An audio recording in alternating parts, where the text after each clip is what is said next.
Olá, gente boa, meus santos e minhas santas. Hoje, então, celebramos o 25º domingo do tempo comum. E temos como evangelho, então, Lucas 16, de 1 a 13. Esse dia de encontro com o Senhor ressuscitado, na celebração da Eucaristia, é um convite a partilhar, então, dos bens que Deus entrega à nossa administração em favor dos pobres e miseráveis, para sermos, então, misericordiosos como o Pai é misericordioso. Administrar bem o que Deus nos confia é dar também aquilo que a cada coisa, quer dizer, dar a cada coisa o valor que ela realmente tem, sem nos deixarmos, evidentemente, escravizar e nem escravizar os outros. Não dar para separar, relação com Deus, relação com os outros e relação com os bens materiais. Como ser filho de Deus e não ser irmão dos outros. Como ser irmão dos outros e não ser solidário com suas necessidades. Como colocar nossos bens a serviço da vida e da liberdade de todos, principalmente dos pobres e marginalizados. Não é possível servir a Deus e ao dinheiro. Talvez esta é a frase que venha ressoar em nossos corações diante dessas perguntas. Isso porque o Evangelho de hoje apresenta uma parábola contada por Jesus com relação ao uso dos bens terrenos. Mas engana-se quem pensa que Jesus falará somente de dinheiro.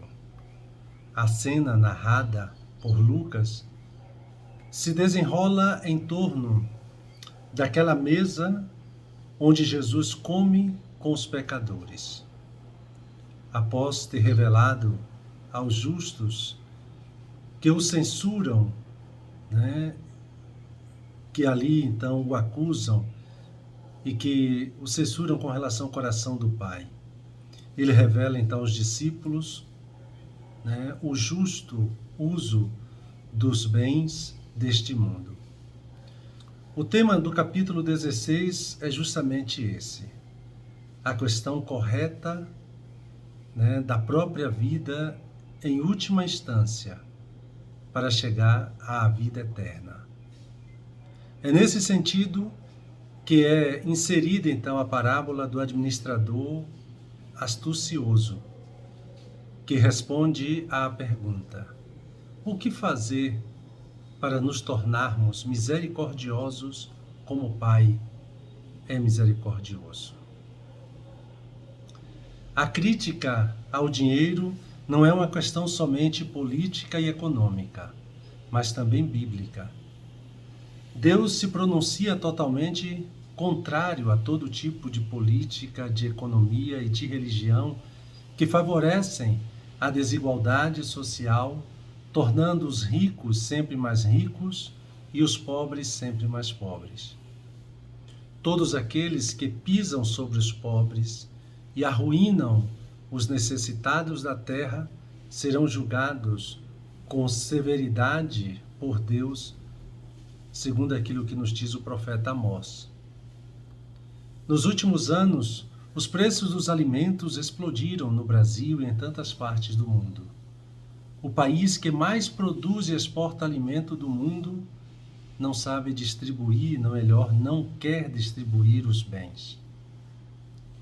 Quem vai a um supermercado se dá conta de que todos os alimentos da cesta básica, arroz, feijão, óleo, açúcar, café, triplicaram de preço, consequência de uma política econômica que favorece os ricos e prejudica os pobres. Se essa constatação parece fruto de ideologia política, vejamos o que diz Deus a respeito dos produtores, dos fabricantes e dos comerciantes que provocam aumento abusivo de preços. Jamais esquecerei coisa alguma do que eles fizeram.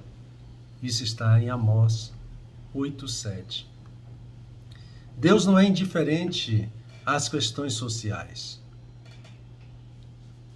Enquanto aqueles que se enriquecem causando empobrecimento e aumentando ainda mais a desigualdade social, adesivam seus veículos com a frase: "Meu partido é o Brasil", Deus deixa claro que seu partido são todos os seres humanos prejudicados pela ganância desmedida daqueles que lucram com a pobreza alheia. Todos nós vivemos numa sociedade onde o dinheiro é tudo. O que move o mundo é o dinheiro. Em teoria, existem muitas religiões. Na prática, porém, só existe uma. A religião chamada mercado, cujo Deus é o dinheiro. Na época de Jesus, não era muito diferente. Foi por isso que ele nos fez um alerta. Vocês não podem servir a Deus e ao dinheiro, como está em Lucas 16:13. Dinheiro aqui é designado com D maiúsculo. Para alguns. No nosso caso, no texto bíblico, nós precisamos rever. Porque quando é, então, designado com D maiúsculo, porque ele compete com Deus. Ele promete nos dar aquilo que somente Deus pode nos dar: segurança e salvação. Todos nós estamos dentro de uma economia de mercado. Ninguém sobrevive sem dinheiro. Com ele nos sentimos seguros e em paz. Sem ele, nos angustiamos e nos desesperamos. Mesmo sabendo disso, Jesus afirma que todo dinheiro é injusto, todo dinheiro é sujo e corrompe, porque fecha aquele que o possui no seu próprio egoísmo. Todo dinheiro tem o poder de possuir aquele que o possui. Quanto mais posses uma pessoa tem, mais ele se torna possuído.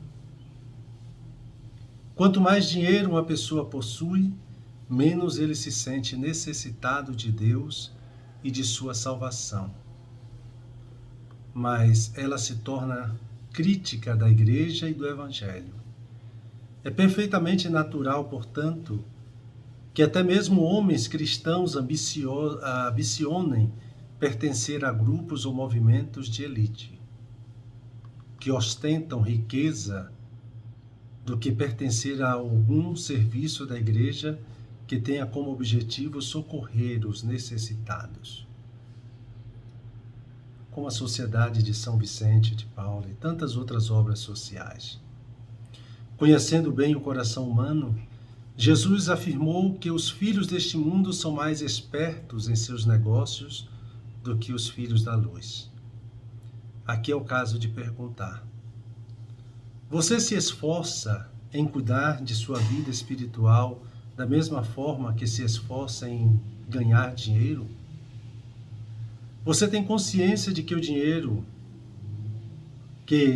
dinheiro algum pode impedir você de morrer? Você tem consciência de que seu julgamento diante de Deus se dará exatamente baseado na forma como você tratou os necessitados e os pobres do mundo? Jesus nos lança um desafio. Usem o dinheiro injusto para fazer amigos, pois quando acabar, eles receberão vocês nas moradas eternas. Não há dinheiro que compre Deus, que compre a nossa salvação, o nosso lugar no reino de Deus. No entanto, existe uma forma de usar o dinheiro de maneira que ele nos aproxime de Deus e da sua salvação, socorrendo os necessitados, de maneira mais inteligente, usando o nosso dinheiro para ajudar a diminuir a desigualdade social à nossa volta. aplicando o nosso dinheiro em projetos que gerem algum tipo de renda para quem está desempregado. A nossa entrada nas moradas eternas depende exatamente disso, segundo Jesus, da nossa solidariedade para com os pobres. A indiferença a eles sela a nossa condenação perante Deus. O Evangelho de hoje é forte e ensina o que é a falsa sabedoria. Crer que o bem-estar, o conforto e o progresso econômico são tudo na vida do homem. O único fruto desse comportamento mesquinho, centrado em si mesmo, é a escravidão de bens de uns pelos outros, que rouba do homem a capacidade de fazer o bem e faz a busca pelo lucro a todo custo ser o volante da sua vida. Verdadeiramente, astuto e sábio é quem sabe que tudo é dom de Deus e meio para se construir a comunhão com Deus e com os outros. Este é o verdadeiro fim da vida humana.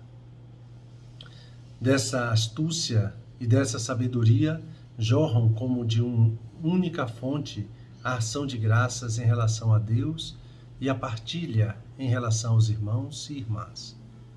Os bens não devem ser anulados e desprezados, mas devem ser aplicados para atingirmos o verdadeiro bem.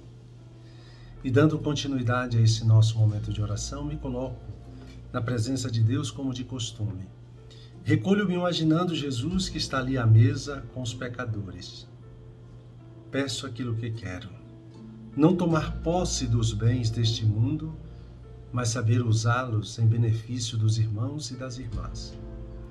E buscando tirar proveito, medito sobre a parábola, identificando-me com o administrador infiel, colocando-me ali diante do meu leito de morte e também percebendo o julgamento de Deus, me perguntando: que uso eu fiz, ou melhor, que gostaria de fazer dos meus bens, daquilo que o Senhor me deu como dom? Um santo e abençoado domingo para todos e todas.